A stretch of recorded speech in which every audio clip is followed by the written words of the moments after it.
Thank you all for being here. It's been really great to see all the events associated with Earth Week at UMass Boston. We expect and we intend that this celebration will continue to grow over coming years. Earth Month sounds kind of good. Earth Month, I like that. So this public symposium is the latest in the biannual Dimensions of Sustainability Symposium series, which UMass Boston Department of Biology has been sponsoring since 2012. During that time, we've witnessed some pretty amazing ups and downs in the amount of attention being paid at the federal level to the concerns of sustainability. It certainly does look like we're on an upward trajectory right now. Just yesterday, on Earth Day, the US House of Representatives Committee on Oversight and Reform held public hearings focused on ending the federal subsidies and tax breaks we've been handing fossil fuel companies for decades. The hearing was very contentious, which on the one hand is frustrating to see, but on the other hand may augur well for the future, since these subsidies have gone virtually unchallenged for generations now. Multiple crises of the past year seem to have provided a window of opportunity for us to reconsider some of the sacred cows that have haunted the US political landscape since at least the 1980s. And the various proposals for Green New Deals currently floating around can be seen as manifestations of this willingness to question the givens. In Boston, we currently have proposals for Green New Deals at the municipal level, at the state level, at the regional level of New England, at the federal level, and there are others at the international level as well. Each of these proposed Green New Deals is currently at some stage in the process of being defined and made concrete. We're very lucky to have with us 3 guest speakers who have been looking at the concept of Green New Deal from several different perspectives. We'll hear this afternoon about some of the progress being made on this, and I imagine we'll hear about some of the challenges as well. So 3 UMass Boston faculty members have very kindly agreed to introduce our guest speakers. The UMB folks are David Levy, Director of the Center for Sustainable Enterprise and Regional Competitiveness, Dave Timmons, Professor of Ecological Economics, and Ellen Douglas, Associate Dean of the School for the Environment and Professor of Hydrology. They will briefly introduce each speaker before their respective talks, and we will have time to address questions from the audience at the end after the 3 talks. So please do drop your questions in the Q&A as we go. And finally, before we begin, I do want to acknowledge our gratitude to the Ruth and Fuad Safwat Enhancement Fund, which makes it possible for the biology department to present these Dimensions of Sustainability symposia every semester. I also want to acknowledge the support of our chair, Rachel Skwersky, and the help of Sarah Yelamati, Alexa McPherson, Maria Mahoney, and Alana Boyle in the biology office, who have consistently helped to make this symposium series happen. And we definitely could not do it without them. So thank you, all of you. And with that, I'd like to pass it over to Professor Levy to introduce our first speaker, Noel Healy. Okay. Yes. Happy Earth Week to everybody, and thanks for tuning in. Yes, there are many different ideas about the Green New Deal, but at its core, it's an ambitious attempt to reframe climate action in positive terms as it contributes towards economic and social goals, to employment and skill building, to innovation, and to addressing social equity and justice concerns. If we're going to invest hundreds of billions of dollars a year just in the US, potentially trillions worldwide, to decarbonize our economy and make our cities more resilient, it presents a rare opportunity to rebuild and transform our social, economic, and physical landscape. So Professor Noel Healy is going to tell us more about this. He's an associate professor of geography and sustainability at Salem State, where he teaches courses on climate change and social justice. His research, teaching, and activism focus on responses to the climate crisis, with a focus on climate politics, governance, and policy, and particularly as they intersect with justice. He's been a contributing author for the IPCC panel, Sixth Assessment Report, and as well many other things. I don't have time to go into all of the different things here. I'm particularly impressed with the way he combines his activism with the academics. He founded the Salem State Fossil Fuel Divestment Campaign, and that actually led to a commitment from Salem State University to commit to divest from fossil fuels in 2016. And partly as a result of that, he was awarded the Salem State University Civic Engagement Hall of Fame Award. With that, I'm going to pass on to Noel to tell us more. Okay, thank you very much. Let me just get my screen up and running. Let me just hide my own view. So everyone can see me okay? Yep, looks great. Okay, cool. Right, thank you, Ryman, for inviting me. Thank you to the biology department for having me here today. It's a pleasure being here at another state school virtually. Today, let me just move forward one. There we go. Okay, so let me just get this out of the way. Just 1 second. Hide. Okay.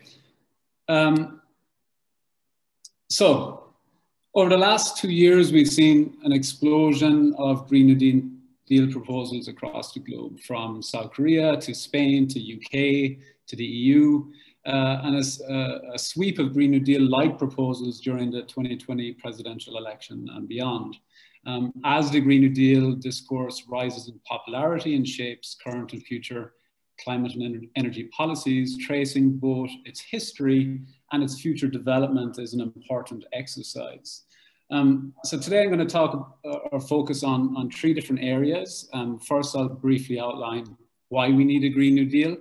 Second, I'll spend some time defining what a Green New Deal actually is, and this is important because there are clear attempts now to greenwash, to water down and co-opt the Green New Deal movement.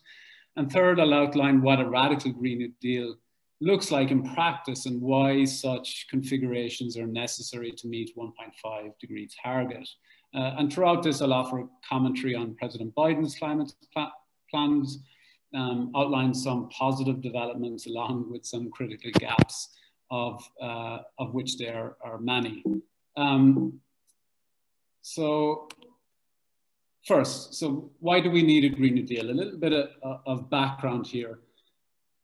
The COVID pandemic is an unprecedented test of government's ability to manage compound risks. So we're facing 4 interconnected crises: the COVID pandemic, a looming economic recession, extreme inequality, and the climate emergency. Robust global cooperation and governance with a human rights-centered approach, supported by appropriate legal and institutional frameworks, is a prereq for successfully confronting these multidimensional overlapping challenges with integrated solutions. And I emphasize integrated because the Green New Deal is an example of an integrated solution. Just recently, a new report from the World Economic Forum highlighted the persistent and emergent risks to human health, rising unemployment, widening digital divides, youth disillusionment, and geopolitical fragmentation. As governments, businesses, and societies grapple with COVID, social cohesion is more important than ever. Again, the Green New Deal offers a new climate policy tool to enhance the material gains of the working class and middle class people within the US and further afield. Unfortunately, a small portion of the population has pocketed most of the new wealth, and the COVID pandemic has laid bare the consequences of unequal distributions of prosperity. Again, the Green New Deal is something that tackles this. Income inequality in the US is the highest of all G7 nations. Median Black household income was 61% of median white household income in 2018. And the wealth gap between America's richest and poorest families more than doubled between 1989 to 2016. By most estimates, declining unionization accounted for about 1/3 of increase in equality in the 80s and 90s. And as you can see, there's a direct correlation between decline in union membership and a drop in share of income going to the top percent. So this graph here from the IPCC 1.5 report gave me and a lot of other climate and energy folk many sleepless nights. We have to reduce emissions by 45% by 2030. So within a decade, we have to almost cut emissions by half. So this is on a global level, not just domestically within the US. I'll offer more comments domestically later. So that's around 7.6% pollution cut every year. To put this in context, despite global efforts, emissions have risen every year over the last 3 years. While during the COVID pandemic, there was approximately 8.8 decrease in global emissions in the first 6 months due to the lockdowns. Global economies are now rebounding, and the photo on the top right shows from The Guardian yesterday that carbon emissions are beginning to soar in 2021 by the second rate in history. So this is why AOC, Ed Markey, Bernie Sanders and others are scientifically accurate when they say the age of incrementalism is over. Now is the moment to think big and take bold and urgent actions. IPCC have laid out that we need rapid and far-reaching transitions across all sectors, unprecedented in terms of scale. So what does this mean? So it means reconstituting not only our electrical grid, our agricultural system, our transportation system, our financial system, trade, manufacturing, land use, political system, military, the entire economy, foreign policy. It means changing everything, okay? So when Biden is looking to address climate change, he also needs to address the other interlocking crises. Okay, so that's the context of all the challenges we're facing. Now we move on to defining what a Green New Deal actually is. So this is a screenshot from myself and Ray Galvin's paper. What is the Green New Deal? Well, it is a 10-year economic mobilization plan to radically transition the US to zero carbon economy, while at the same time significantly reducing inequality and redressing legacies of systematic oppression. It is a reasonable, pragmatic response to the climate crisis, despite what opponents might say. It aims to achieve net zero greenhouse gas emissions through a fair and just transition for all communities and workers, create millions of good, high-wage jobs, ensure prosperity for all the people of the United States. It's perhaps best thought of as a governing agenda that guides every aspect of public policy making and mission-oriented agenda, and it effectively rejects mainstream neoliberal economics. Its economic rationale is based on the adoption of a Keynesian demand-side economic type utilized by the great FDR to revitalize the economy during the Great Depression of the 1930s. So in the midst of a pandemic and a climate emergency, we desperately need policies that match the nature and scale and urgency of these crises. And the Green New Deal, if done right, can establish urgent public health and economic safety nets to protect the most vulnerable and starve off the worst case or the most dangerous components of climate change. Importantly, the Green New Deal should not be seen as one single piece of legislation, but rather a roadmap for a broad spectrum of policies, programs, legislation, executive actions to be introduced by various representatives and senators over the coming decades. So yes, or 2 days ago, you had the Green New Deal for public housing introduced by AOC and Sanders. Congresswoman Bush and AOC introduced the $1 trillion Green New Deal for cities. The End Polluter Welfare Act introduced by Congresswoman Omar and Sanders is hugely important. So these are just some examples of the ecosystem of legislations that can make up a Green New Deal. A Green New Deal, importantly, rejects mainstream economics. So one of its targets is to undo the inequities generated in part by neoliberalism, the prevailing global policy model predicated by free market capitalism and privatization. So it represents a systematic response to a systems crisis. Importantly, the Green New Deal represents the clearest effort yet to forge a politics that tackles climate change and inequality simultaneously. Matt Huber has written a lot on this.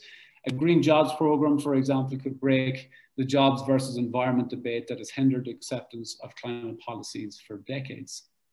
So not only does the Green New Deal aim to revolutionize the energy and economic system, it offers clear and direct benefits to the mass of the working class, or should I say it should, by calling on popular social programs such as the federal jobs guarantee, which I will talk about, millions of high-paying jobs, expanded trade union rights, and enhanced healthcare. So Medicare for all is a classic example of important components of a radical Green New Deal. A radical Green New Deal would bring us towards a 21st century reinvigorated welfare state and place a huge emphasis on mass politics, which to date is the part that's getting watered down a little bit. Okay, so that's the context, you know, why we need a Green New Deal, what exactly is a Green New Deal, and now it's why do we need a radical Green New Deal, and what do I mean by that? But first it's important to think about what has went wrong for the last 3 decades. So for nearly 3 decades, governments have been trying to find climate solutions that do not clash with free market orthodoxies of deregulation, privatization, low taxes for the rich, and public austerity. Energy transitions that narrowly focus on carbon reduction won't address endemic inequality and energy poverty. So the Yellow Vest protests in France, the 2019 mass public revolt in Chile, uprising in Ecuador, Haiti were sparked by fuel taxes, rising public transportation costs, and cuts to fossil fuel subsidies. A Green New Deal, a radical Green New Deal, should be grounded in a just transition framework which provides a suite of climate policies that have redistributive outcomes, such as the Green New Deal's job guarantee, something which I think is critically important.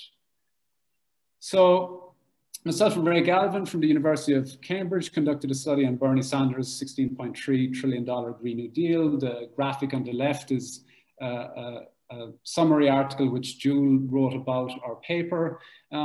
We found that Sanders' Green New Deal is pragmatic and necessary. We argue that social welfare policies are vital for emission cuts because they build support for climate action. Sanders proposed to reposition the state back in its customary direct intervention in regulating economic prosperity.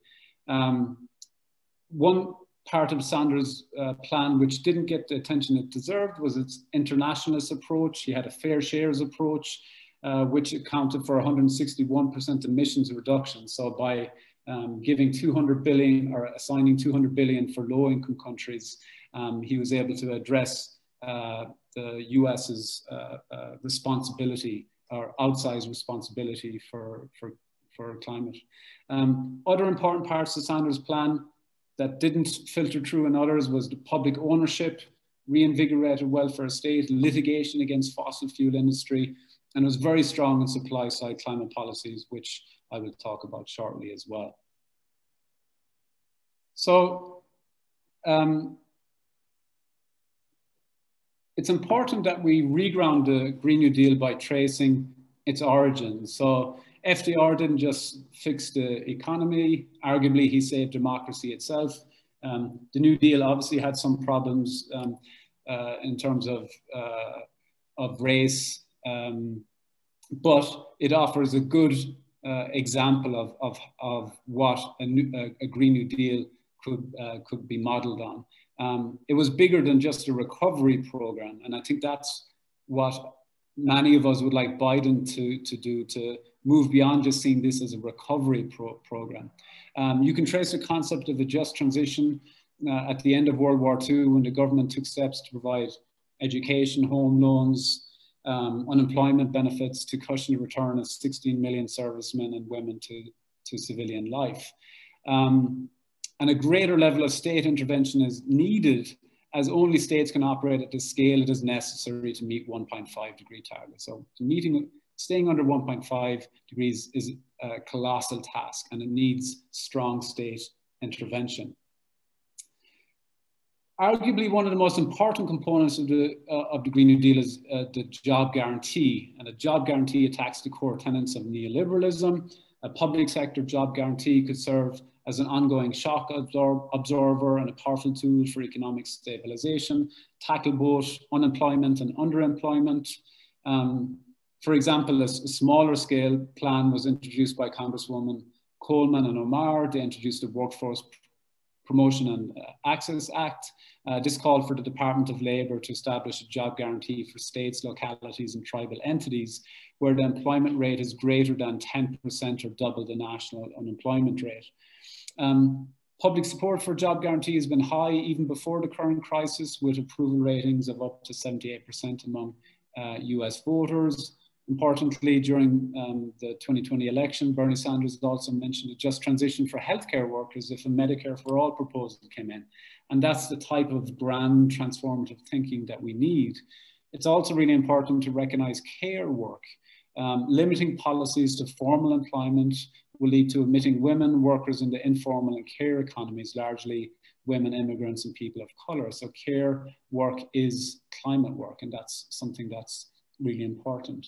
A large-scale implementation of a job guarantee would be the single most significant transformation of labour since the advent of modern labour markets in the 19th century. So a strong labour movement is really critical to the Green New Deal. On the top left here, I have some information on the PRO Act. It's a major piece of labour legislation that's already passed the House. At the moment, there's 3 Democrats in the Senate who are opposing it. The bottom left, there's an article where unions warned Senate Democrats to pass the PRO Act or else, and this is a good thing. We need a strong labour union. The PRO Act streamlines union contract processes, bans replacing striking workers, legislates secondary boycotts, and bans against right-to-work laws, which are really disruptive. It was good that Biden came out and spoke out against the union bashing that Amazon were doing. However, he could have went much further. He refused to use his executive authority to deliver 2 promised rules to deter that kind of corporate union busting, the persuader rule and the neutrality rule. Biden really needs to use his bully pulpit to build the political will for a more transformative vision like what FDR did. And at the moment, so yesterday or the day before, American largest coal miners union came out to support clean energy. This is fantastic. But again, fossil fuel workers have the right to be skeptical about any types of transition. Transition policies must have early retirement plans, redundancy packages, guaranteed wages, priority jobs placement, dedicated funding streams, and it needs proactive development, proactive action in these regions. And also, a just transition applies not just to coal, oil or gas dependent communities, but to consumers in general in terms of transportation. So this is a really big challenge. The Civilian Climate Corps is something that has been introduced by Biden. For instance, he introduced a $10 billion for a climate army. So Biden's proposal would create 20,000 jobs annually. On the contrary, Ed Markey and AOC introduced a bill which would propose 1.5 million civilian climate corps. And I think this is much more aligned with the scale that we need. For context, FDR employed around 300,000 per year. And the National Park Service alone right now has a 12 billion deferred maintenance backlog. So you can see when you tease out the numbers a little bit, you can see that there's issues around the scale. Green New Deal in general got some criticism, not only from the usual suspects, but also people within the climate community for including climate or including racial justice and economic justice issues. And in myself and Ray's paper, we addressed this. So CO2 drops as inequality reduces. Rich corporations use excess wealth to obstruct legislative and regulatory restrictions. So increasing tax rate on the highest incomes by just a few percent and redistributing the proceeds to the poorest households would significantly reduce emissions. Emissions of poor households are often disproportionately high. So building low carbon housing can act as a decarbonization lever for the building sector, which contributes approximately 40% of US energy consumption. And we need working class and middle class support for these grand policies. So tackling racial and economic justice will increase the material gains for everyone. So that's why we need to include racial, and that's just pragmatic reasons, let alone the moral and normative reasons. A critical component of any strong, or when I say radical Green New Deal, I mean a Green New Deal that's going to have a fighting chance of keeping us under 1.5. It's not a radical leftist politics, it's a Green New Deal that will match what the science says. So within days of taking office, Biden revoked the Keystone XL pipeline. He froze new oil and gas leasing on federal lands and offshore waters and committed to review existing fossil fuel leases. However, there's a case of doublespeak here, as the Biden administration recently announced that it would allow oil to continue to flow through the Dakota Access Pipeline, despite promises to listen to tribes and take environmental and climate justice seriously. Congress needs to pass the End the Polluter Welfare Act, which would eliminate all federal subsidies, which is mentioned in the introduction. Reinstate the crude oil export ban. Biden can do this through executive actions if he declares a climate emergency. Prohibiting export of coal, liquefied gas, ban fracking on federal lands, and reject any federal permits for fossil fuel infrastructure. This is really important. So like the Dakota Access Pipeline, Line 3, Mountain Valley Pipeline, they must be shut down to meet 1.5 degree targets. And there's tons of research to back this up. Tong's study in Nature found that 1.5 degree carbon budgets allows for no new emitting infrastructure. Not only should no fossil fuel infrastructure be built, some existing power plants should be shut down early to meet this. Existing fossil fuel plants alone will push the world across a dangerous limit, even without planned installations. Peter Ericsson's paper and co in Nature Climate Change, they do a lot of fantastic work at SCI. And the bottom one is an op-ed from myself and Canadian colleagues yesterday as we called for Canada, who is now a real climate villain in terms of their emissions, and the US to phase out fossil fuels. So how do we pay for all this? So that was one of the questions that myself and Ray Galvin tackled in our last paper. And the COVID pandemic has given a lot of people a new insight. So Congress approved a $2.2 trillion coronavirus aid package, the largest in modern US history. And all of a sudden, the how will you pay for a question rapidly disappeared from public discourse. Paying for the Green New Deal is actually easy. The challenge is the political will. We can pay for the Green New Deal the same way we paid for the COVID aid package, the same way we pay for the monstrous US military budgets, foreign wars, or Trump's $2.3 trillion tax bill. Congress authorizes necessary spending, Treasury spends it. Within the COVID aid package, there are no pay-fors. So there are no offsets to make it deficit neutral. And many economists no longer see rising government debt as a problem as the way they used to. This debt obsession has been carefully debunked by economic research. High public debt has not led to rising interest rates. So myself and Ray's paper argued that the $16.3 trillion plan was pragmatic and economically credible, and the cost of inaction is of course far greater. There is fiscal space, but what is needed is the political will.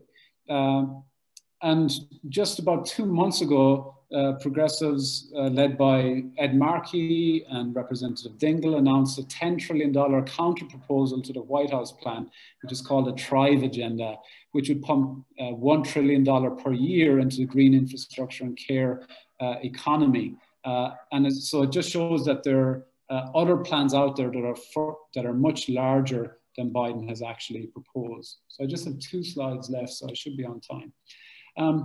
Biden's climate spending. So by any measure, the $2 trillion in infrastructure package Biden introduced marks the most significant federal climate investment to date. It's about $500 billion clean energy investments, 5 times bigger than Obama's Recovery Act. However, arguably it's 5 times too small. As funding is spread out over 8 years, it's less than 1% of the GDP.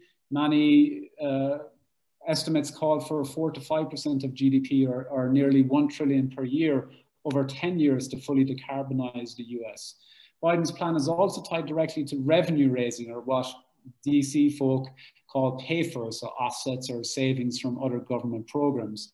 So arguably this deficit politics is getting in the way of building a more sustainable and resilient economy that works for all. Just like the New Deal, we need to spend at the scale demanded by the climate emergency and take care of the funding when the macroeconomic balance sheet dictates it.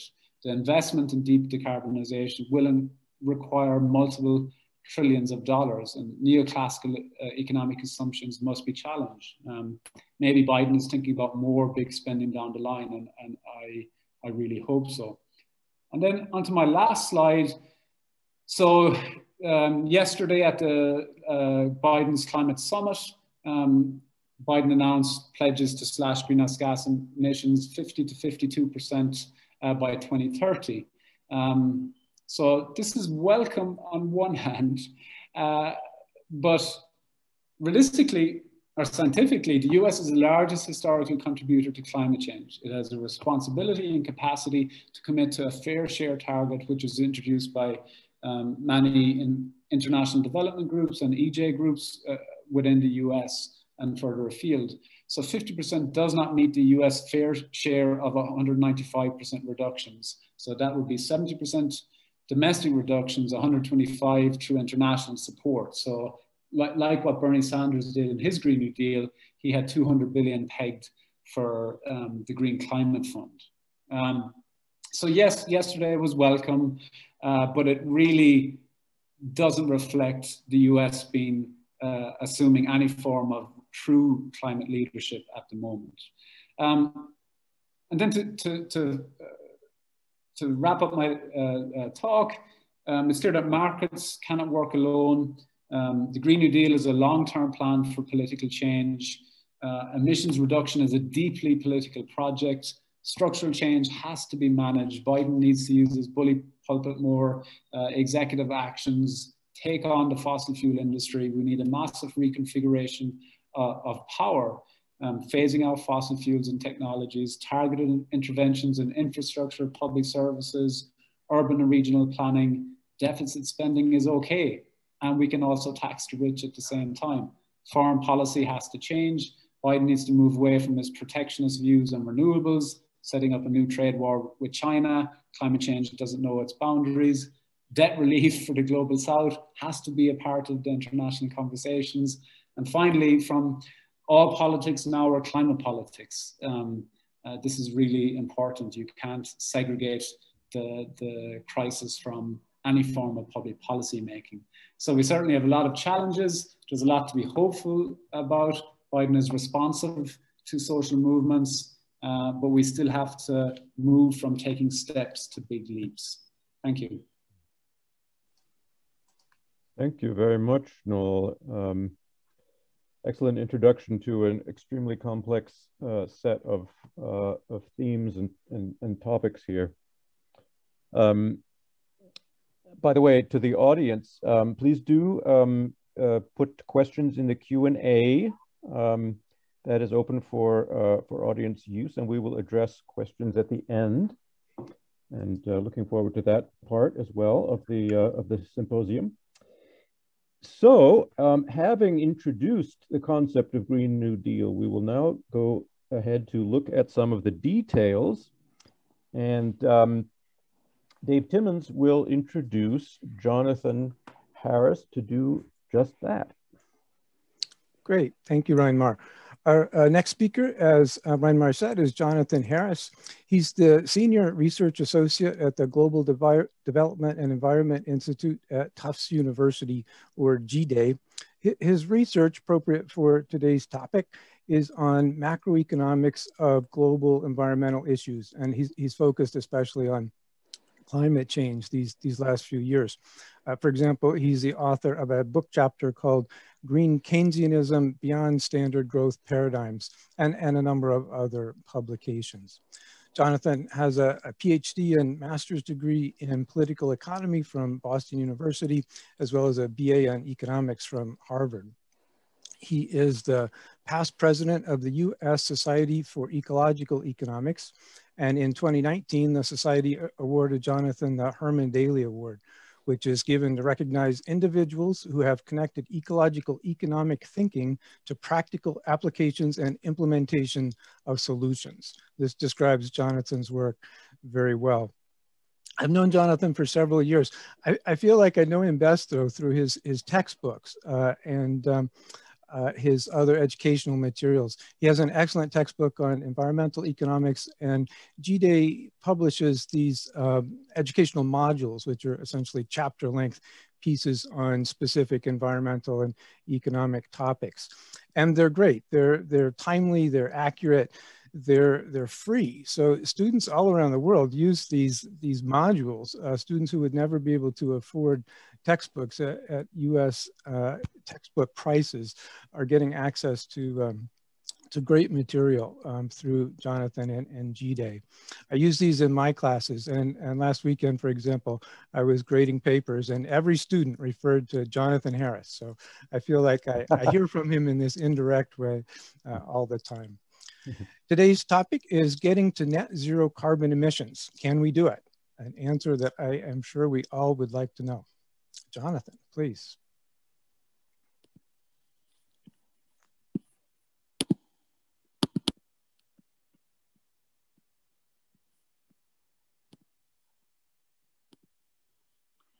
Okay, just want to see if the screen is sharing okay. Yep, looks great. Yeah. Okay, very good. I'm going to talk a bit more about sort of nuts and bolts and the very broad perspective that Noel has put things in. But I want to say a little bit more general to start off with. The Green New Deal is something that some of us have been talking about for quite a while, but we have been talking about it during the Trump administration in the abstract. Because except at state and local level, there's been no prospect at all of federal action on it. Now there is, serious prospect of action. So the focus of the question becomes, can we really do it? And how much will it cost? What are the economic and political realities and limits of it? So just reiterating the broader picture first before getting into the nuts and bolts. The major goals of a Green New Deal are, as everybody knows, transformation to a low carbon economy. A very important component that gets a little less attention is protection and restoration of forests, wetlands, sustainable farming, and soil restoration. And we'll see later on why that's particularly important. And then something emphasized by the Biden administration, expanding employment, which is a goal in itself, of course, with current high and inequitable unemployment, but also essential for moving towards a different kind of an economy. Again, as Noel said, the inspiration, or part of the inspiration for the Green New Deal comes from the original New Deal back in the 1930s, responding primarily to high unemployment with a Keynesian economic demand-oriented government-led approach. Revolutionary in its time. Since then, Keynesian economics has had its ups and downs, but had something of a resurgence in 2008, 2009, again in response to serious recessionary conditions. Once again, we need to turn to Keynesian economics, but with a particular twist now. Even in the Roosevelt era, there was a significant green aspect to Keynesian economics. The Civilian Conservation Corps now being proposed to be in some ways revised, erosion, flood control, forest protection, agricultural extension. So while it wasn't the main emphasis then, it's clearly consistent with it. The ecological economics perspective that I have tried to help to develop, as distinct from mainstream environmental economics, is based on placing the economic system in the context of the planetary ecosystem and being aware of the limits of the planetary ecosystem. So we're obviously coming up against that in terms of carbon emissions. We're overloading the atmosphere with carbon, but that is just one of a number of crises related to overdraft of water resources, overcutting of forests, depletion of agricultural soils, ocean pollution, fisheries decline, biodiversity loss. So the Green New Deal is an attempt to address all of those in the context of restructuring economic production. So it's broadly a very ambitious goal, including an end to the kind of conventional economic growth which has accentuated these problems. But that doesn't mean an end to employment growth or improvement in human well-being. It means a different kind of production, or a different kind of economy. In that context, many of the Keynesian policy tools that go back to the 1930s are perfectly relevant, but they need to be green, to be placed in a different green context in order to address the current problems. Even from a more conventional point of view, it's clear that some major radical reorientation is needed. This is from Swiss Re, a major reinsurance company, so not exactly a radical group. Their projection is effects of climate change, if no action is taken, could take 11 to 14% of global economic output by 2050. Not 2100, which some of the projections have been in the past, but 2050 relatively soon. 23 trillion in reduced annual global economic output, particularly hitting poor nations, but affecting everybody and affecting in a big way the insurance industry, because they have to deal with these floods, fires, earthquakes, hurricanes, etc. So they are well aware from a financial point of view of the massive potential impact of climate change. In an ecological sense, this is a way of graphically showing some of the impacts of climate change if unchecked. The temperature increase on the bottom here goes, as that goes up in degrees, you have ever increasing impacts. You already have significant coral reef, glacier, ice sheet impacts. And actually, the one on the Amazon rainforest should also extend back further, because we're already into that. But the further you go, the more catastrophic impacts you get into, which means that gray bar, which is the IPCC goals of 1.5 to 2 degrees centigrade, is absolutely essential. Back in the Obama administration, when we were previously on board with the IPCC effort to reduce emissions, US emissions targets were set under the Paris Agreement. And surprisingly, we're actually meeting those targets. Obviously, this does not have to do with any kind of deliberate policy under the Trump administration, but just through the increase in renewable energy, cutback in coal, and improved efficiency, we're already on that downward sloping line. The goal of 17% below 2005 levels in 2020 has actually been exceeded, but that was due to the COVID-19 crisis, so we can't count on that. There's bound to be some sort of a rebound. But nonetheless, despite everything, despite having essentially the worst possible policies, we are somewhat on track. The original goals were supposed to be 28% below 2005 levels by 2025, but now the Biden administration is accepting more radical goals, or more extensive goals: 50% reduction by 2030, 100% reduction from power sector emissions by 2035, and 100% reduction of all emissions by 2050. So the question we have to look at is this just verbiage? I mean, it's easy for politicians to say things. It's easy to take positions. What will it take to actually achieve it? If you look at what we're actually doing now, renewable energy has increased somewhat, but we are still obviously heavily dependent on fossil fuels and nuclear. So the renewable energy chunk of 11%, of that, only about 31% of the 11% is wind and solar, or wind and solar and geothermal, say, is about 33%, about a third of that. And those are the areas that we most drastically need to increase, and we need to take up all this extensive area now occupied by fossil fuels. Okay, how are we doing on that? Well, there is a rapid increase in installed wind and solar energy capacity. You can see this clear upward trend, particularly for solar.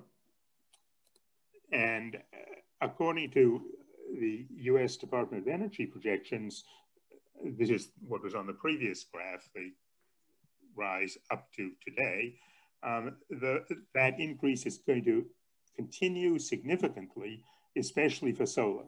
So that could be 6 times as much for solar, double for wind.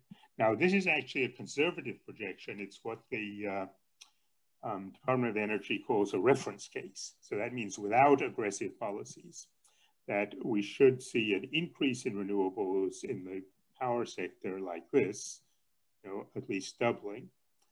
But still, they predict by 2050 significant use of natural gas and coal. Obviously, for 0%, we have to get rid of that. You can see the growth in renewables is primarily solar and wind.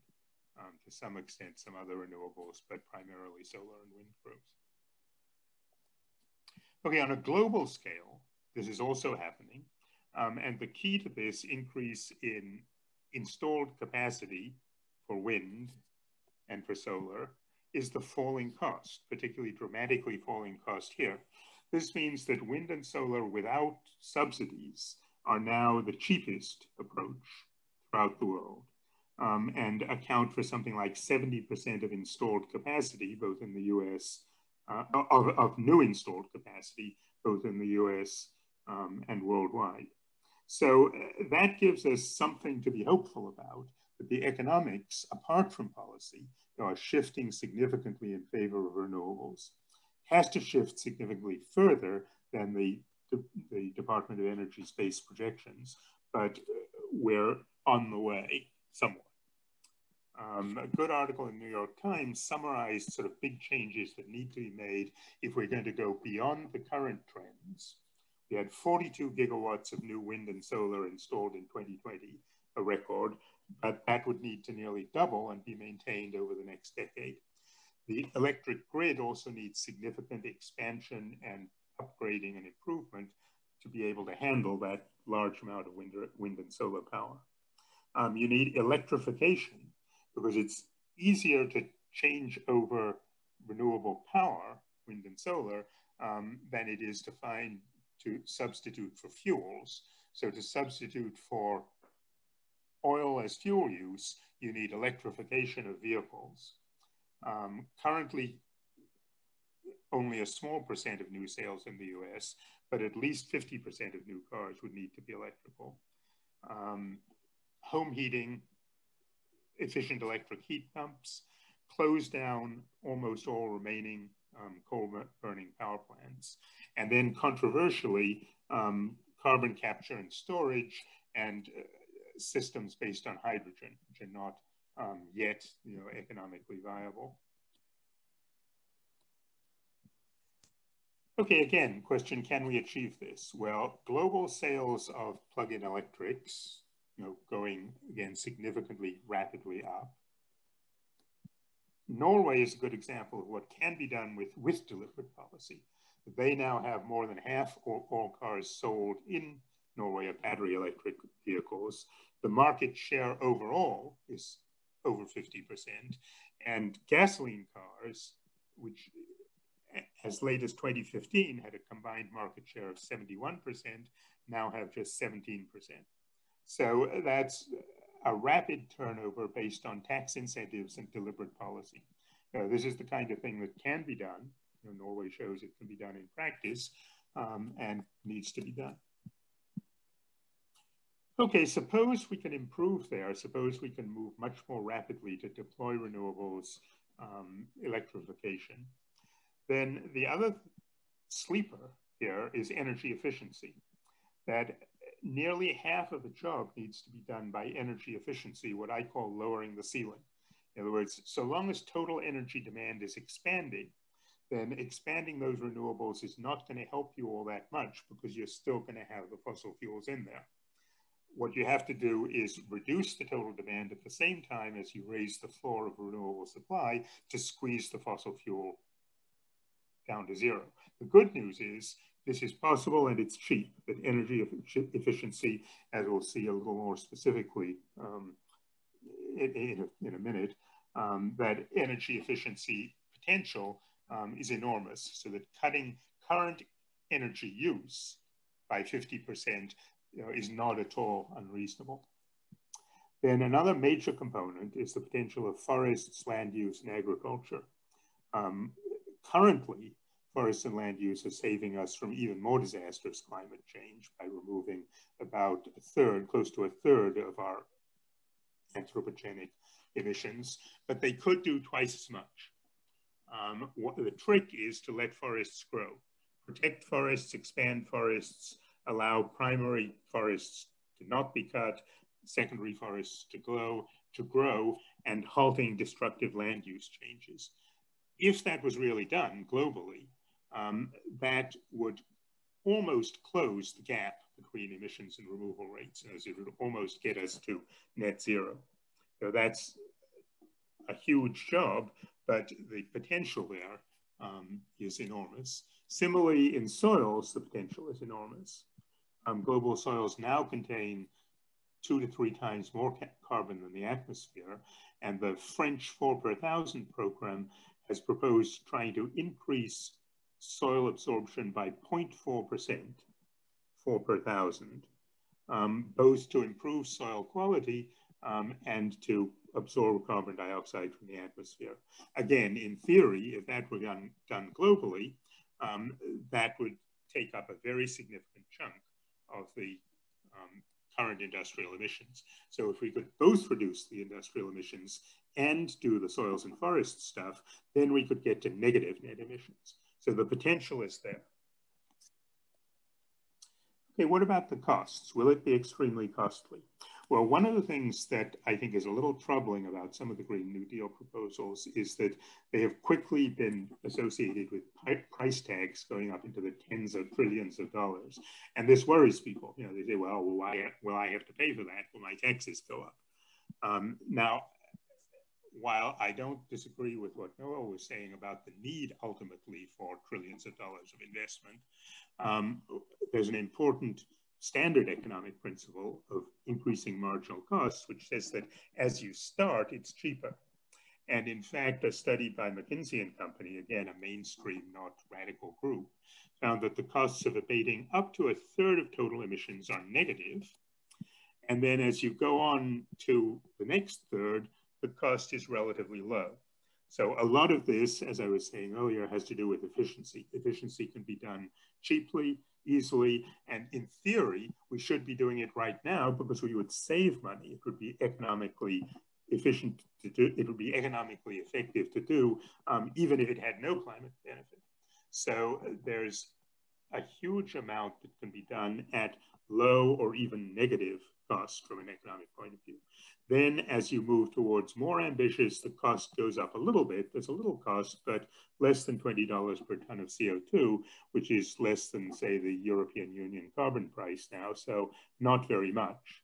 And then if you try to get to perfection, to zero, the costs do go up somewhat. So it's not that you won't ultimately have to have significant investment to get there, but there's an awful lot that can be done cheaply and easily. And if we start with that and we get the employment benefits for that, which I'll talk about more in a minute, then that will tend to sell the public on it. We already have significant employment benefits from clean energy. Wind turbine and solar installer are fastest growing jobs in the US. Sustainable building, these figures are a little old and they're now better than that, but there's substantial, rapid expansion. Again, during the Trump administration, without deliberate policy, this is happening just based on the economics of it. Worldwide, even more significant because you have more labor-intensive approaches. So jobs generated from $1 million of investment in clean energy, are very substantial and uniformly greater than those generated by investing in fossil fuels. So the Biden plan has what, in Noel's terms, is quite a modest investment, 1 to 2 trillion for improvement in infrastructure, clean manufacturing, green housing retrofit, technology R&D, which is very important because that's where you get enormous bang for the buck. This has always been true, again, going back to the Roosevelt era and World War II, that a lot of technological innovation, government-led, has then revolutionized production throughout the private sector. So there's enormous leverage in R&D, and 180 billion is really, a pretty small figure considering the potential there.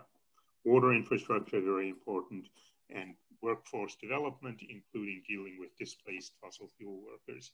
Again, these figures, while large in some sense, are fairly small in terms of the benefits you're potentially talking about. Here's a surprising headline. Coal miners join climate activists to back Biden's $2 trillion infrastructure plan. Well, look, coal miners union, they're supposed to be against this, right? This is a war on coal. No, turns out they're for it. Anyone who would not accept jobs where jobs are desperately needed is making a horrendous mistake as the president of the United Mine Workers of America. We're for infrastructure, we're for jobs, we're for moving manufacturing into coal fields. We'll work with the president on that. So the coal miners union can see that this is where the jobs of the future are, and they would like some. Makes good sense. They want those jobs in their communities. So this is a lot better. This is a lot more promising for the coal miners workers than listening to Donald Trump promise that coal would have a comeback. Even the coal miners union is now knows for sure that isn't going to happen, but this other stuff very likely is going to happen. So there are significant benefits in terms of employment. Broadening the focus a little bit from climate to, say, water, you can see the urgent need for infrastructure investment across the country. This is just one case of a lake essentially destroyed, partly due to climate change. The Environmental Protection Agency has put the cost of upgrading New Jersey's stormwater system to avoid this kind of catastrophe at $16 billion. So if you're talking at $16 billion in a single state for a single major problem, then getting up into a number of trillions is not at all unreasonable, very modest. Okay, policies for achieving Green New Deal goals. A lot of it can come through redirection of existing economic activity. Changing taxes, changing subsidies, changing standards, changing regulation. Shifts like that are essentially costless from the government point of view, but have a huge effect on the private economy. For example, shifting hundreds of billions in fossil fuel and intensive agricultural subsidies to renewable energy and regenerative agriculture. Then you get the green public investment.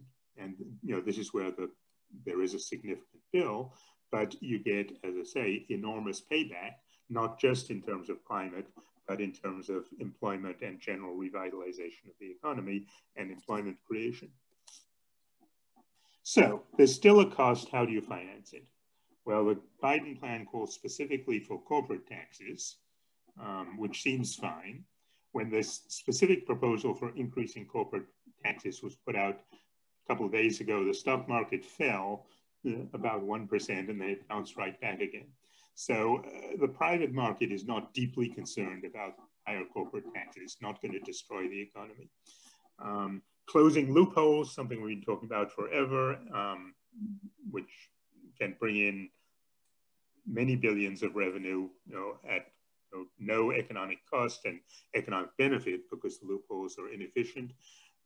Repeal the Trump tax cuts for high incomes, eliminate fossil fuel subsidies. So there are substantial flows, potential flows there at very little cost or damage. You could also have a substantial carbon or resource depletion tax. if you do that, you have to have some sort of rebate so that it doesn't hit the lower income folks more heavily. And this is more controversial, more difficult to do, but especially as you get into the later stages where you really need major investment, it makes a lot of sense to pay for it with a carbon tax, provided you can rebate enough that the lower income people are held harmless or actually benefit from it. And the third possibility, just pay for it by running up the debt. Well, that would be terrible, right? No, maybe not so terrible. Here's something again from Bank of America, Larry Summers, Jason Furman, not extremely radical economists, that if you look at the national debt as a discounted cash flow problem, the debt to GDP ratio is just 0.7% and has been steadily declining. So the trick to this is that rather than looking at the debt as a percentage of just 1 year's GDP, current GDP, you look at it in comparison with future GDP, and you consider interest rates as to how you should discount the future GDP. So on that basis, the current debt is not all that significant because of the tremendous benefits going forward into the future. Remember that Swiss Re estimate was 23 trillion in benefits from avoiding global warming, or 23 trillion in damages from allowing global warming to proceed. So that makes running up the deficit look like a relatively minor problem. But it's clear, I think, that the benefits, at least of starting on this, clearly outweigh the costs. And it does not require tens of trillions of investment in order to get a lot of benefits in terms of carbon reduction. As you try to approach that 100%, it gets tougher and more expensive. But our goal now stated is 50% for the next decade, and then you have 2 more decades to reach the 100%.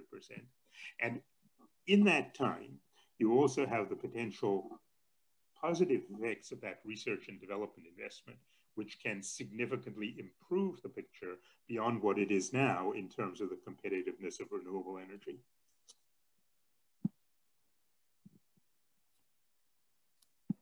And all of this can be wrapped up over time. So if you agree with Noel that a lot more is needed, I think if you get it started, then the public will see that it works. I mean, this happened with Obamacare, that initially Obamacare was quite unpopular. Once people saw what it actually delivered, then it became quite popular and extremely difficult to kill, as the Republicans found out during the last 4 years. So I think that same logic can be applied to the Green New Deal, that once it gets going, approved by the coal miners union, et cetera, that it could be politically very popular, which is extremely important because people like me have been sort of working this out theoretically, economically, on paper for quite a while. Now it has to go into practice. And if you do it wrong, then you can run into political resistance that will kill it. So there is, I think, tremendous potential to do it right, to put the benefits up front, not to put the costs up front. And then when there are costs, we will we will find ways to manage them. But we need to move with the beneficial stuff. We need to get the employment benefits. We need to get the public support. And then I think we can expand over time.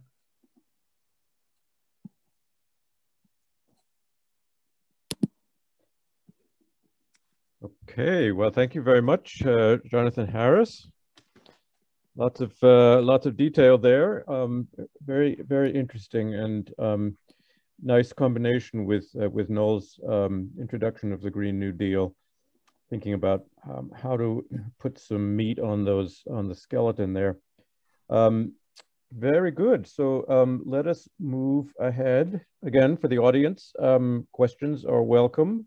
Put them in the Q&A if you have them, as you have them, and we will address them at the end. And now we will move to our third speaker, Rebecca Lewison, and Ellen Douglas will introduce her. Go ahead, Ellen. Hey everybody, I'm happy to introduce Dr. Rebecca Lewison. Dr. Lewison is a conservation ecologist and a professor in the Department of Biology at San Diego State University. She's also the director for the Institute for Ecological Management and Monitoring, a multidisciplinary research institute at SDSU. She received her bachelor's degree from Vassar College and went on to complete her doctorate in ecology at UC Davis. Her research focuses on innovative field, quantitative, and lab-based approaches that evaluate vulnerable wildlife populations that live in both terrestrial and aquatic environments and that face pressing conservation issues such as fragmentation, habitat loss, harvest and incidental mortality, disease, and other disturbances. Over the past decade, Dr. Lewison has been spearheading integrative research in conservation ecology, policy, and resource use. And in 2020, she wrote a really interesting paper on integrating the need to integrate the ocean into our climate policies, which I think is the subject of her talk. So go ahead. Thanks so much. Appreciate it, and appreciate being a part of today's symposium. Let's see, you can see my screen here. Great. Great. And, you know, just whenever I'm at an event like this, even if it's on a topic that I've been somewhat immersed in, I learn so much, and I really appreciate it. So I think just what I'll be focused on as an ecologist, as a natural scientist, I think really builds on the first two talks. We heard about the complexities of Green New Deals, what they have been historically. And then Dr. Harris was, you know, helping us understand, can we afford it? And I, you know, what I took away from that was this a perspective of optimism that yes, we can. And so I think what I'm going to be talking about today really builds and extends that and says we can, and we haven't even been firing on all cylinders because there's more we can do as we look towards developing these ambitious, you know, raft of policies that are so important and so needed. As Ellen mentioned, you know, I'm an ecologist, and so the work that I do spans both marine and terrestrial systems, and absolutely focuses on, as she said, applied conservation science and policy.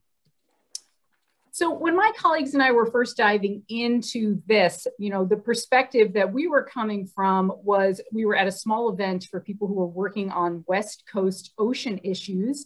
And in fact, it was the group was really focused on being better communicators, science communicators in particular.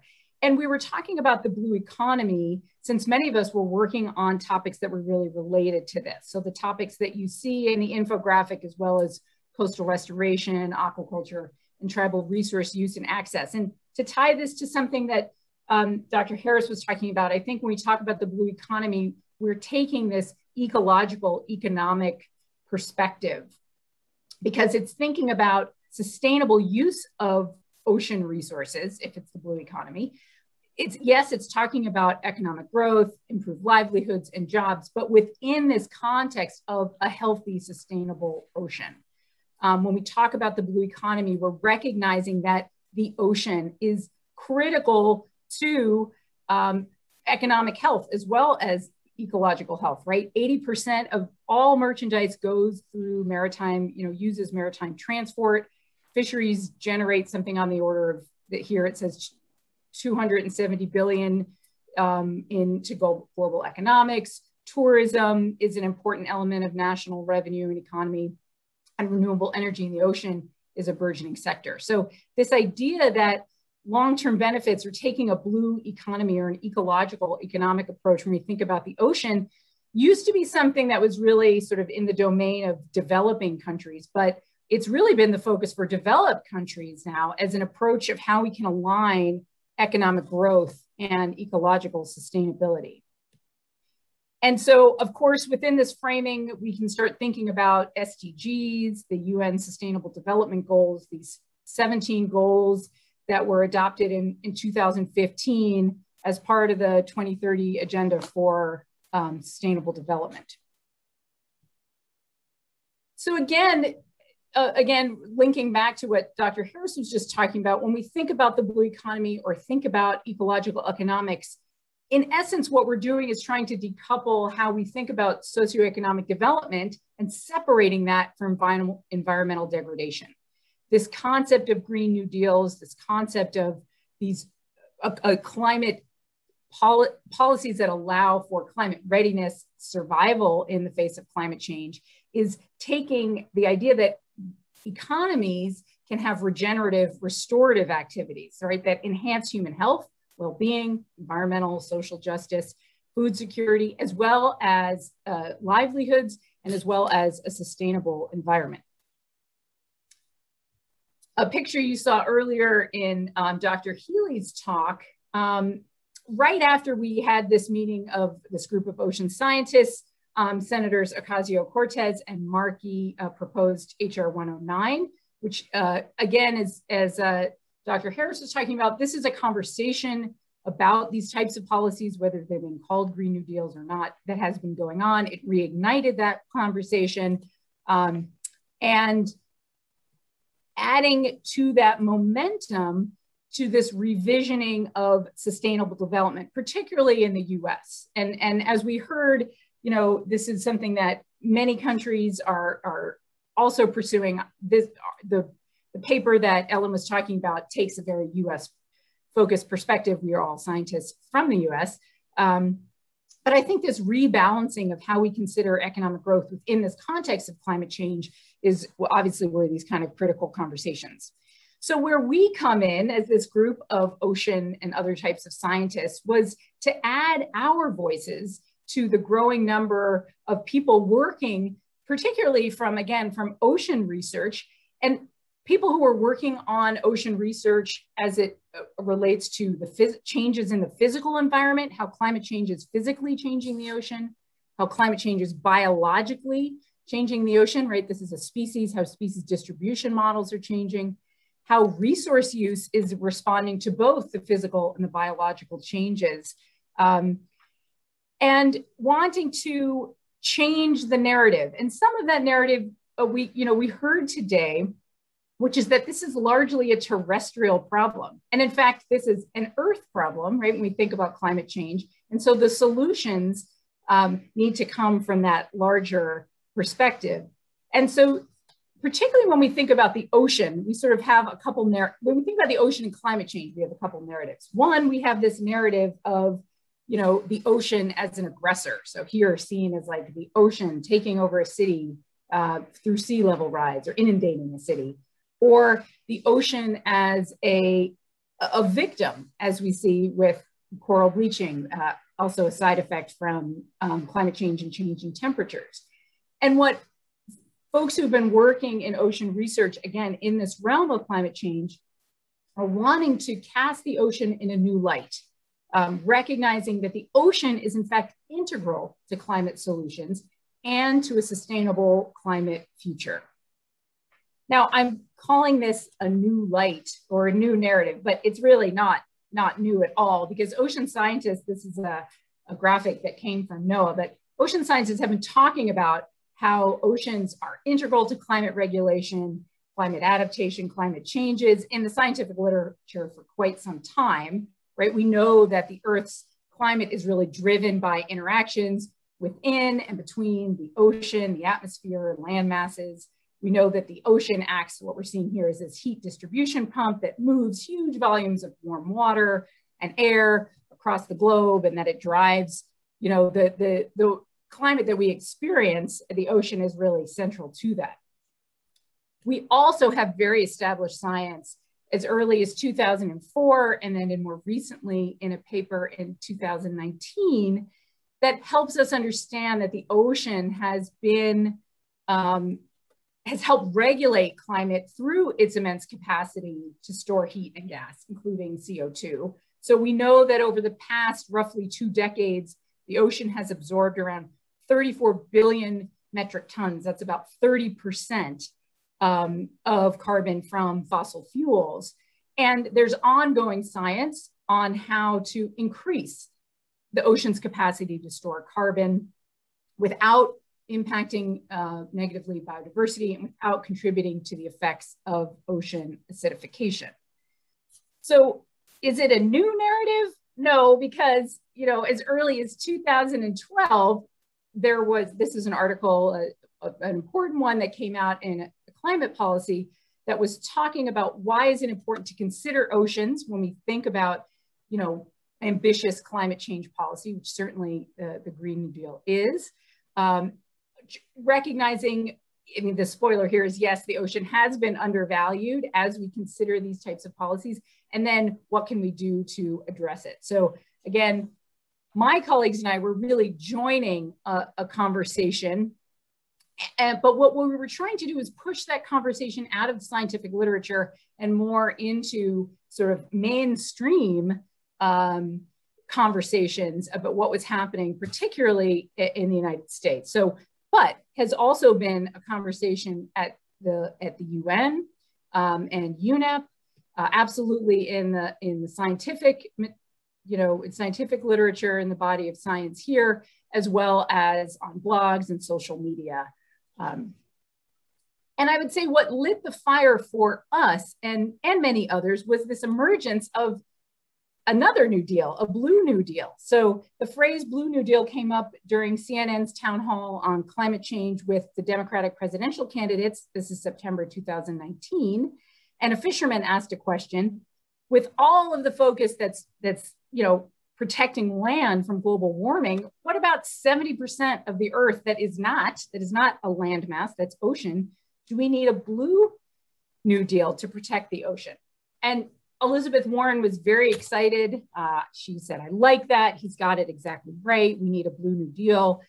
This showed up on her website not too long after. So what we've been hearing about, you know, today is this visionary change that we need. And we're thinking about, you know, again, this idea of decoupling economic development and environmental degradation. Now we have a Green New Deal and a Blue New Deal. And I think, you know, from the perspective of folks in the ocean who've been working in, again, climate change and ocean science, this idea that we should deal with this separately seems crazy, in short. And if we think about this, we have, although it may not be a single policy instrument like Dr. Healy was talking about, this is a once in a lifetime opportunity. When we think about these bold new policies, revisions about how we think about economic development, how we think about ecological sustainability, recognizing a once in a lifetime opportunity to decouple environmental development and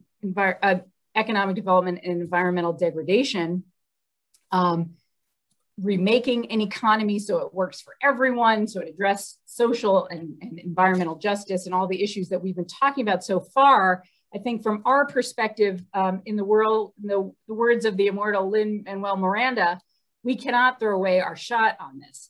And the fact that oceans have been left out of the conversation feels like we are limiting the opportunity. And again, as we just heard in the previous talk, we can, even without considering the ocean, because most of those calculations, most of those estimates that you saw didn't include additional benefits that we get when we think of this as a total package of potential solutions. We have solutions that are terrestrial, we have solutions that are ocean, and we can be thinking about these together. And so, while I don't think we need another color, we opted as a shorthand to sort of call this a teal deal, to recognize that these need to be thought of if we're trying to boost the economy, reduce carbon emissions.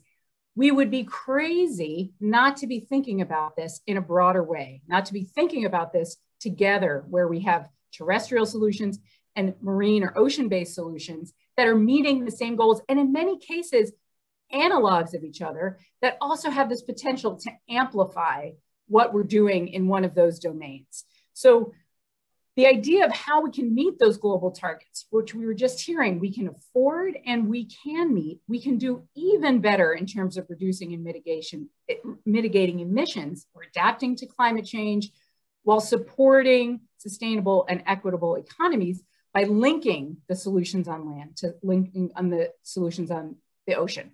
So our infographic that we came up with think really what, and I'll be walking through this a little bit, highlights, that the same things that we were talking about renewable energy or sustainable transportation or food security, habitat restoration, those are solutions that work in both terrestrial and marine environments.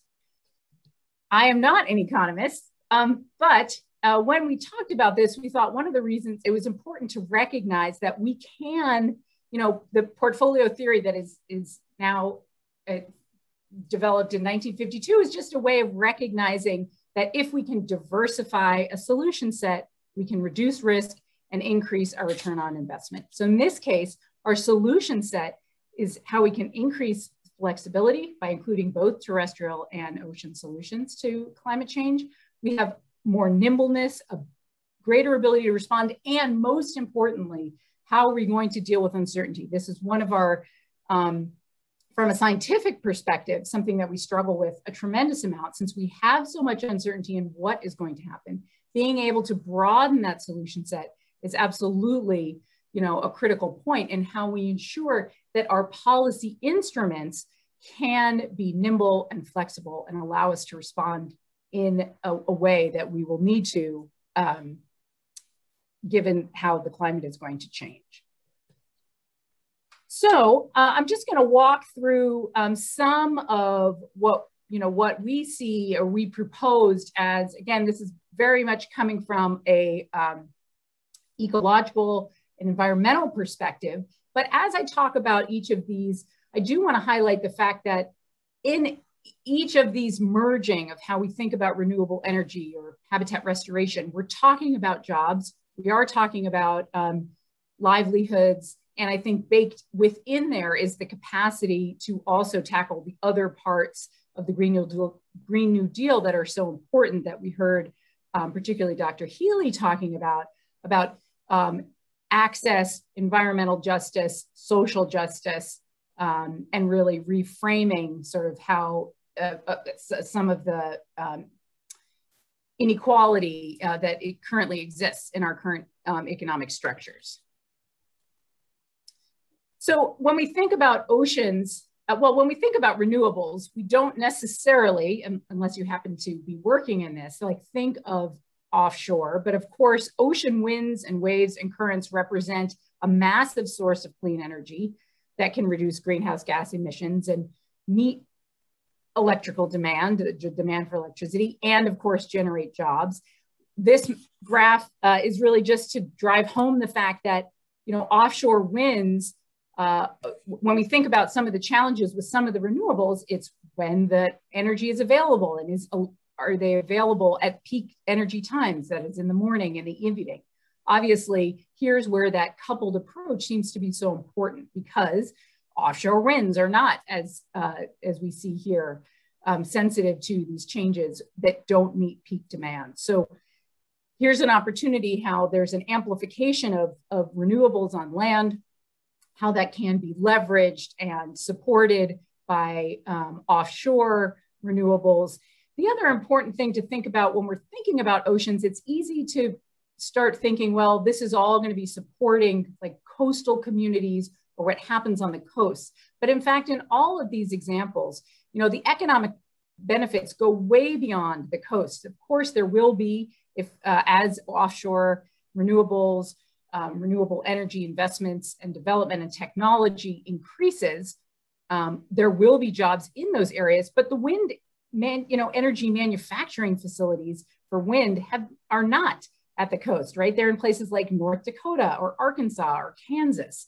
So even though we're talking about what's happening on our coastlines, it's not about focusing attention or really focusing benefits in one particular area. So this is helping us sort of paint this picture that if we really are focused on renewable energy, and as we saw, we need to be shifting and removing our reliance on fossil fuels, this paired approach of terrestrial and marine renewable energy is much more likely to be successful than just terrestrial alone. And that allowing states to pursue flexible energy portfolios that maximize their regional assets is really going to be very important. From a sustainable transport perspective, we don't have a choice here, but it's interesting that it hasn't been part of the conversation. So 80% of merchandise that we use globally is being transported by marine transportation, so these large shipping companies. And 3% of greenhouse gas emissions come from that sector. So that may sound like, why would we want to pursue this or in any way, increase that? The flip side of this is that marine transportation has, in fact, lower fuel consumption and higher carrying capacity by weight. So in fact, it does have the capacity overall to reduce and lower our carbon footprint. The other reason that we can't ignore this is because growth in world trade is predicted to increase. This number will only go up. What's so interesting is that emissions, when we talk about marine transport, are not included. They weren't included in the Kyoto Protocol. They're not included in the Paris Climate Agreement.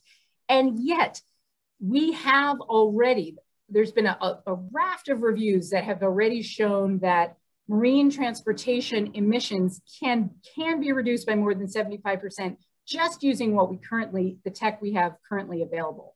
So this is absolutely achievable, but I think one of the challenges is that it's been completely separate from the conversation when we talk about emission reduction. Food security is another area where there's an amazing opportunity to amplify and pair what's happening in terrestrial systems as we think about creating sustainable food production systems. Fisheries, of course, can have one of the lowest carbon footprints for the amount of protein.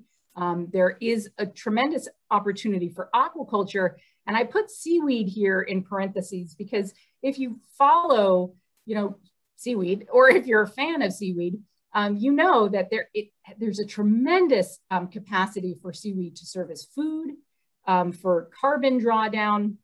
Seaweed aquaculture has the potential to mitigate about 1,500 tons of CO2 per year for some estimates. It can be used as a fertilizer, and there's all this interesting research that shows that if you feed seaweed in certain amounts to livestock, it can actually reduce methane production. So this is a fantastic opportunity that I think this shows this sort of example of this interacting benefit between what's happening terrestrial and ocean-based climate solutions, and ultimately that feels like there's a very strong policy element in there. Cultivated seaweed can also, we saw that picture that Dr. Harris was just showing about that eutrophied area in New Jersey. Cultivated seaweed can reduce eutrophication from runoff. So that link between what's happening in the ocean and what's happening in land, that is there, right? These are linked systems.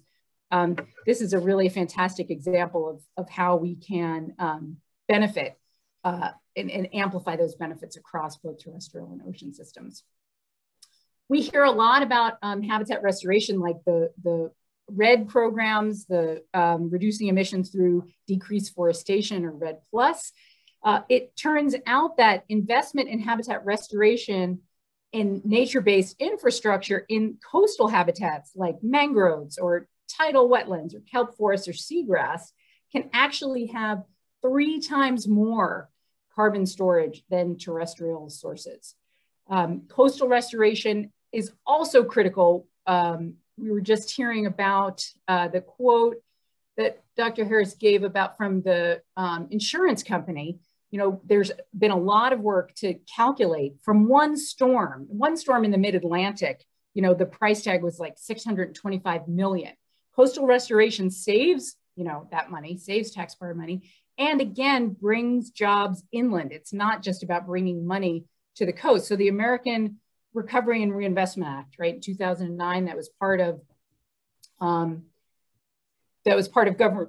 President Obama's recovery. The U.S. government invested $167 million in coastal restoration, and much of that went to companies that are not on the coast. So this is really about benefiting a much larger area than just the coastline. So what's exciting is that this integrated approach isn't just a fairy tale. We kind of came up with this cutesy name, the Teal Deal, but in fact, there's been At the UN, at international levels, there's been a lot of conversation at this. California has been taking the lead in the United States of integrating ocean into climate policy with the Ocean Climate Action Agenda. Put the website here if you're interested in finding more. And I think California is actually, in many ways, sort of a demonstration of what we can do with this type of mixed portfolio, where we're looking at solutions on land, we're looking at the solutions on the ocean. It absolutely includes things like cap and trade programs, a renewable portfolio across ocean and land. Absolutely includes money going to a wide range of projects that are designed to support communities with green projects and green jobs. And despite the fact that there's a fair amount of political turmoil in California right now, these particular policies have been quite popular. I think this is getting back to what Dr. Harris was just talking about, across the political spectrum, because people recognize that it has been bringing jobs. So there's a new executive order that's a 30 by 30 goal that, again, is really focusing conservation across oceans and terrestrial systems. And at least from this perspective, it's working. In California, California's carbon emissions have fallen. In 2017, we're down at around 424 metric tons, which was 1990s level. That was down about 70 million metric tons from 2004. And so I think from this and from other examples that we have that Dr. Healy was mentioning in other countries, this integrated terrestrial ocean climate policy, I think, absolutely has to be part of the Green New Deal, whatever color we call it, conversation, and changing the narrative about the oceans, recognizing that there's untapped potential to meet the goals, to support the economy. Maybe it's even how it supports or reduces the concerns about some of the economic impact. So investing in integrated climate solutions, I think, really has the potential to provide both needed economic stimulus and as well as support communities across the country. Just thinking from a US perspective here, it's not just about supporting coastal communities, it's really about supporting communities. So with that, I will stop. Thanks, everybody. Stop sharing my screen. Thank you, Dr. Rebecca Lewison. Thanks very much. Awesome. Now I would like to ask whether anybody has any questions. Sarah, I'm not seeing any on the chat or the Q&A. Do you have any? No, okay. No, nothing yet. All right. Yeah, so audience, please do put your questions in the Q&A. Does anybody have any questions? I do, but I just want to ask our panelists. Anybody have any questions for speakers, or speakers questions for each other, for that matter? Well, I have a question. Yes, oh, go good, ahead. You go. No, go ahead, go ahead. Well, I have a question for you, Jonathan. So, I mean, is this like everyone, all the economists already talk about this? Like, I should just say, one of my colleagues, we have like a group of economists, but it does feel like it's not necessarily part of the conversation of like, oh, like some of the stuff like oceans doesn't do as well, but really like some of these storage numbers and carbon storage, like oceans crush it. Like that 3 times amount isn't really, it's not just like one random paper. So I think from the ocean science perspective, I think my question is, I'm representing all ocean scientists right now. Sorry. So what was the question? Well, so the question is, are you all talking about this too? Does everybody know? Do we not need to like? It's not being talked about in the sense that like the 4 per 1,000 initiative talks about the potential for soils. My colleague Bill Mumo talks a lot about the potential for forests. But potential for oceans is something I have not seen much discussion about. What would be some of the main things involved in trying to improve or increase ocean potential in ecologically sound ways. I know there are some sort of geoengineering proposals which seem to be dubious, like seeding the oceans and stuff like that. Right. But are there ecologically sound, scalable proposals for increasing carbon storage in oceans? I think the coastal infrastructure is so you're right. You're referring to there was these large scale experiments that were extremely controversial of how can you get the oceans to absorb more, and if you fertilize them with iron, can you get them to absorb more? So that absolutely remains extremely controversial, and the outcome actually wasn't even particularly. It was fairly equivocal. So, but I think the things that are not. Basically, if we had RED programs, right, so reducing deforestation, RED or RED plus, that a lot of people talked about, if that was just mainstream on coastal environments, I mean, if these numbers are right, and as I said, it's not some like crackpot one-off, you know, between kelp forests and mangroves, like that would do a tremendous, seagrass meadows. I'm not listing the full cadre of habitats, but wetlands. Like their carbon storage potential is quite high, and we don't have that, right? We don't have those programs the way we have them for forestation. And I do want to make clear that we've talked about this before. It's not either or. I don't think we should be saying, oh, let's not be doing these similar programs in terrestrial system. It's just let's broaden the solution set and say we're going to do that. So deforestation in the Amazon is extremely important, and we have to, you know, or in the United States in different parts, but we don't have this mindset of we should be doing this. We should also be doing it because of like what you were talking about, the insurance benefits, right? When those storms come, these are the habitats that actually protect and make it so whatever mid-Atlantic storm that was doesn't cost $625 million, you know, in insurance payments. Well, it seems to me this needs greater visibility because just based on my perception, you know, like 10 years ago, I knew climate change was important. I didn't know boo about the potential for soils to absorb carbon. Now I know very little about potential for oceans and coastal systems to absorb carbon. But from the economist's point of view, the important thing is, you know, what are the costs? Is it scalable, et cetera? Right. And there's also the significant danger of unintended side effects.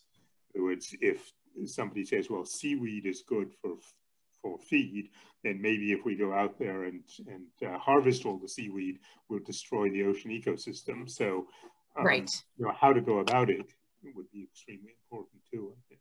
Yeah, that's a good point. It does seem like, in some way, taking an international perspective also, I mean, many developing countries with coastlines tend to be, you know, sensitive to global markets at this point. So, you know, shrimp fisheries and so forth are just everywhere, and mangroves are suffering. And perhaps because the market potential, although it's there as a potential, hasn't really been explored yet in a visible way. I'm not sure. What do economists think about that? Why is the ocean not manifesting its potential?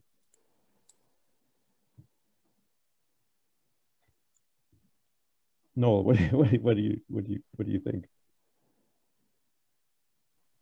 Yeah, and being honest, I hadn't read too much of a kind of blue New Deal, or I actually really like the conceptualizing it as a teal New Deal, and I think that even though you might have said it's kind of like a, you know, not gimmicky, but actually a little, yeah, also is important because, you know, how we package proposals, and I think you know, a central component of the Green New Deal is that it's integrated, and it kind of brings us back to, you know, the Sustainable Development Goals, which you also brought up.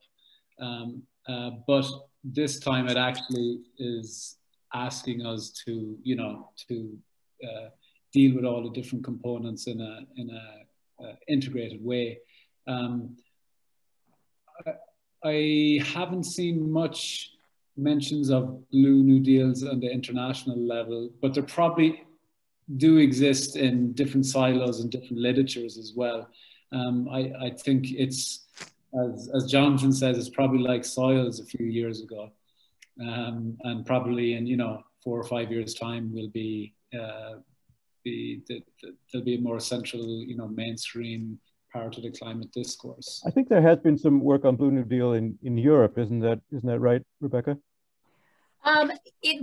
Most of the work that's been done in Europe is through the UNFCCC, and at COP25, so the Conference of Parties 25 was really focused on ocean, and absolutely, like Sweden has been taking a role, maybe Thailand, like there absolutely has been. So whether they're calling it that or not, the ocean climate connection is absolutely at the international level part of the conversation.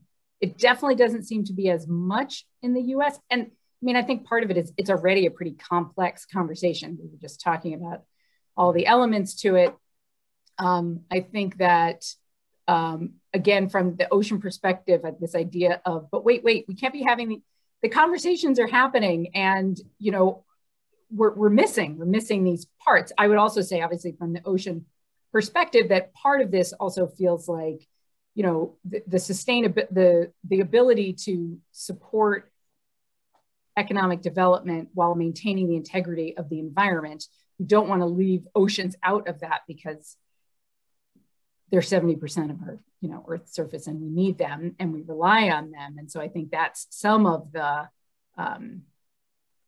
sense of urgency. But I think the other urgency is just feels like the policy trains are leaving the station and we're not on it. Yeah. We have a question on the Q&A, which sort of follows up on that, actually. How about balancing sprawl? There's new initiatives in California to conserve biodiversity. How do you balance that, since a lot of sprawl is happening along the coast? Yeah, I mean, I think California has well, I live in a biodiversity hotspot and right in Southern California, but we have how many people? A lot, 25 million or something and ridiculous. Yeah, every day. So it is absolutely a challenge. What I will say though is that at every level. So I've been here I've been in California a long time, but I've been in Southern California about 15 years, and the conversation is all about climate change. I don't think that everyone has the solutions, but what we hear is, well, that's fine for now, but what's going to happen in 5 years or 10 years or 20 years? Like, is that where, coastal sage scrub, I'm just picking something that we care about, or it's a coastal habitat that can be endangered. Like, where is that going to be? Is that even going to be here? So it is part of the conversation. I don't know that we have a recipe for how to deal with sprawl, but I would say land use planning and thinking about climate change is in every single conversation. Yeah. Very good. Noel, I was curious about one thing that you mentioned. Also, this is sort of going back to the international perspective issue. I think you said that in Biden's proposals, there's basically nothing committed to international aid on climate change at this point. Is that correct? Yeah, I need to double check that. If, to the best of my knowledge, there hasn't been increased commitment to the Green Climate Fund yet. Yeah, because that's an important part of the Paris Agreement, right? And as far as I know, that hasn't really been followed up on by most countries. I'm sure that he is. If he hasn't already, he will make an increased commitment. But the scale of, and perhaps Jonathan might know about this, but the scale of the commitment that has been discussed in normal policy circles is much lower than what the NGO and climate and international development communities are talking about. And in one study that I'm doing with Fergus Green from University College London, we've been going through there's around 28, 30 different global Green New Deals from either nonprofits or governments, and the foreign policy component is really missing, and leveraging of funds for developing countries. And that has to be a central component, because currently don't have capacity and they need to leapfrog into renewables. and the US has a historical responsibility. But this, of course, has always been the thorny issue within international climate talks, you know, when you're looking back at historical responsibility and how to address that. Yeah.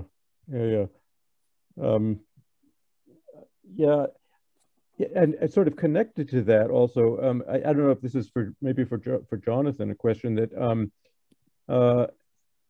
you're talking about how Norway is making a very large push on electric vehicles and have had a great success in just a few years. I mean, 5 years or 3 years or something like that. Big change in the fleet in Norway. But weren't there very large subsidies required to achieve that?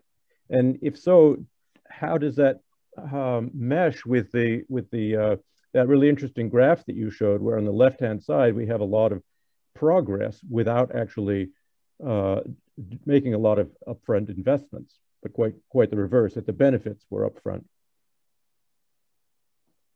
I don't know in terms of Norway. I don't know, what the budget commitment was, but it certainly doesn't seem like Norway's economy has been, negatively impacted by its commitment to electric vehicles. Right. I was just curious as to whether that was a model that any other country could use, because it would be nice to get some movement on that front, for instance, in the US. But does that kind of change require a huge upfront investment? I'm sure it isn't, but I don't have the figures to hand. I mean, I'm sure it's not huge in budgetary terms. All right. Let me see if there's other questions here. On that Green Climate Fund thing, I think the Biden administration has requested $1.2 billion for Green Climate Fund. I guess that means a budget proposal to Congress. That's the international fund, yeah. Right. Not a huge amount, but better than the Trump administration's zero. Do you know what the overall status of that is? It's supposed to be meeting 100. Can't remember how much the original goal was for that fund. It was supposed to go up quickly. 100 billion, but 100 billion. Yeah. Simmons, Roberts, and others recently published a paper, and there's a lot of they don't know how much has gone into the fund. How much were already committed, how much was part of this, the Green Climate Fund. But I do know it's way below what is needed. And a lot of actually international groups have come together, the groups that are supporting the Fair Shares target, and they've called for 800 billion within that fund. But right now, I know Germany made commitments yesterday at the summit. I think it was 3 billion or so. But that certainly has to be a key component to any solutions. And just last comment on Norway, what's interesting, so while they're taking the lead on electric vehicles, and it's really impressive, they're also a petrol state, and historically have been and still are producing oil, and they haven't really tackled with the issue of curbing supply yet. So that is, that's probably funding a lot of their good public policies as well. Sure, definitely. Let's see, Dr. Levy has a question. Go ahead, Dr. Levy. Okay, hold on. Yes, I'm unmuted. Well, this is primarily to Noel, and I appreciate the call for sort of the large-scale investments and employment. But I think when I speak to other people, what we struggle with, we talk about this is an opportunity for racial justice, but actually what that means in terms of the investments. And without going to, well, we'll reestablish the welfare state and healthcare, to some degree, those aren't green in and of themselves, but I'm looking at ways, or I think we should be looking at ways to tie these large investments in infrastructure, in carbon reductions, but also, the skills and job training to integrate minorities and women into the workforce, whether it's dedicated contracting, whether it's, thinking about how can resilient housing also be affordable housing, and transportation that will lower the cost of housing and enable access to labor markets.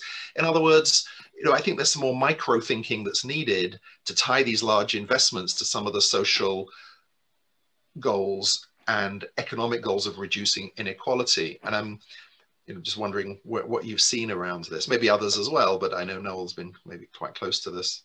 So Biden has stated that I think it's 30% of the benefit of his proposals will go to frontline communities. It's not actually clear what the benefit is. It's not 30% of the funds, it's 30% of the benefit. But I think that the main point here is that the Green New Deal should invest in the real economy, not just the financialization of it. So job creation, wages. If the money goes directly to the people, like frontline communities, if it tackles issues around disparities between wages between men and women, the COVID handout was an example of that. I mean, that went directly to the people. And I think that's really important. And Medicare for All would have a huge benefit for the most disadvantaged people within our community. So I think that my concern is that some of Biden's proposals seems, and certainly Obama's previously, was a lot of tax incentives and grants towards corporations, and then corporations then passed on the benefits to the people. But actually, I think we need to bypass that and invest in the real economy. And I think in AOC's and Bernie's Green New Deal housing bill, that's I think a good example where they propose to create hundreds of thousands of new jobs by directly retrofitting public housing, and that skips all this financialization stuff, which doesn't create new climate voters. But if you, just like the New Deal, if you have green public housing units that is very visible and is very clear being a part of a Green New Deal, I think that can create new climate voters and then have all these multiplier effects. Are there particular activist groups or NGOs that have come up with some of the more detailed plans that you think are good? I mean, maybe you can post it in the chat or the links.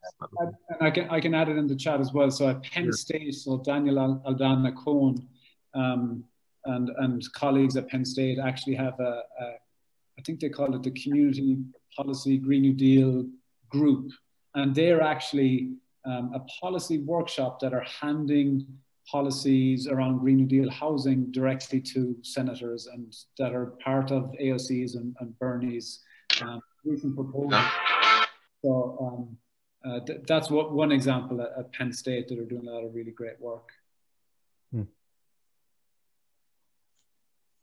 I would like to follow up on one thing that Dr. Levy said, and I guess both Jonathan and Noel talked about workforce development, retraining issues, and is that something that economists think of as being an investment up front, or how does that work? And is it expensive to do large scale retraining like that? I mean, if the mining community is all in favor of moving on from coal mining, it's going to require some very substantial educational opportunities. What does that involve from the sort of economic perspective? Well, we have the historical example of the original New Deal, which did a lot of that. And in general, the costs were not great. The returns, particularly over time, are enormous. The New Deal invested tremendously, and the post-war spending in employment creation and then in housing, things like the GI Bill, education. All of those, from an economic point of view, have been hugely beneficial. They have brought back way more than their initial upfront cost. But in terms of social justice, one thing that is also important to note is that many of the New Deal programs were actually explicitly discriminatory. That is because they needed to get the support of the Dixiecrats for the New Deal, so that particularly housing, that there was outrageous racial discrimination. But if it's possible to have outrageous discrimination, it's possible to have the opposite, as if you're funding employment, housing, education, job training, then it's perfectly possible to have a principle in there of greater social justice, redressing racial inequities. So the groups that are pushing for that are extremely important. I'm not familiar with specific groups, but there's absolutely, from an economic point of view, there's absolutely no barrier to doing that. And like the rest of this, the costs are not huge. The benefits and returns are enormous. You can't really measure benefits in terms of things like reducing racial tensions, but supplying jobs, again, a major theme in analysis of racial issues in the US is inequity in jobs. So the broader the program, the more the potential. But I don't see sort of any formal economic barriers to it. Yeah.